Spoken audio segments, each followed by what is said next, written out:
नमस्कार, बहुत स्वागत है आपका। न्यूज़ 18 का डिजिटल प्लेटफॉर्म आप देख रहे हैं। मैं हूं आपके साथ ऋतु सिंह। ईरान अमेरिका की डील आज होगी खत्म। युद्ध रोकने में नाकाम रहा अमेरिका और ईरान के बीच लड़ाई खत्म कराने के लिए समझौता हुआ और जो अब संकट में आ चुका है। 17 जून को साइन हुआ एमओयू सोमवार को खत्म होने वाला है, यानी कि आज के दिन, लेकिन इसे आगे बढ़ाने के संकेत फिलहाल नहीं दिख रहे। दोनों ही देश पिछले कई हफ्तों से एक दूसरे पर समझौते के उल्लंघन का आरोप लगा रहे हैं।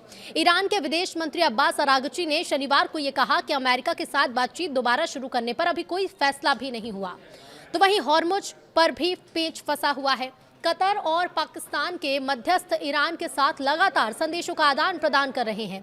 अरागची ने बताया कि ईरान ओमान के साथ स्ट्रेट ऑफ हॉर्मुज में नए जहाज मार्गों को लेकर अलग समझौते पर काम कर रहा है। हालांकि उन्होंने ये साफ किया कि ये तभी संभव होगा जब कोई राजनीतिक समाधान निकले। उधर अमेरिकी राष्ट्रपति डोनाल्ड ट्रंप ने शुक्रवार को न्यूयॉर्क में समर्थकों से कहा कि अमेरिका जल्द ही से बेहद महत्वपूर्ण जल मार्ग पर अपना दावा करेगा। अब ऐसे में हॉर्मुज को लेकर दोनों देशों के बीच तनाव कम होने की बजाय और ज्यादा बढ़ता दिख रहा है।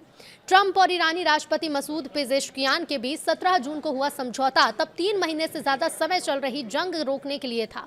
इसके तहत दोनों पक्षों ने सैन्य कार्रवाई को तत्काल और स्थायी रूप से खत्म करने की बात कही थी। समझौते में अधिकतम 60 दिनों के भीतर एक अंतिम समझौता की भी बात थी, जिससे संयुक्त राष्ट्र सुरक्षा परिषद से समर्थन मिलना था।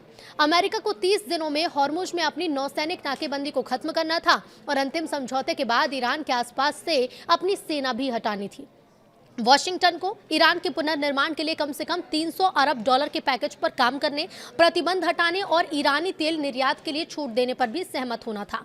तो वहीं ईरान को हॉर्मुज से समुद्री बारूदी सुरंगें भी हटानी थी और 60 दिनों तक जहाजों को बिना शुल्क गुजरने देना था।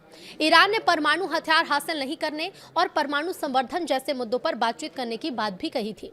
ईरान के पूर्व राष्ट्रपति ने भी दी थी चेतावनी। तो इसी बीच ईरान के पूर्व राष्ट्रपति मोहम्मद खतामी ने लंबे समय तक युद्ध चलने के खिलाफ चेतावनी दी। उन्होंने अमेरिका और इजरायल पर भरोसा नहीं होने की बात कही, लेकिन साथ ही तनाव से निपटने के लिए संतुलित कूटनीति की जरूरत भी उन्होंने बताई।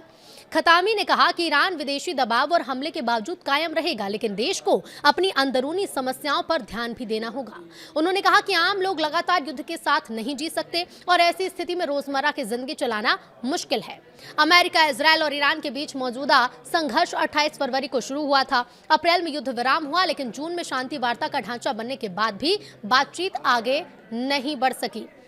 तो ईरान के विदेश मंत्रालय के प्रवक्ता इस्माइल बघाई ने कहा है कि तेहरान और वाशिंगटन के बीच विवाद सुलझाने में सबसे बड़ी समस्या मध्यस्थों की कमी नहीं है।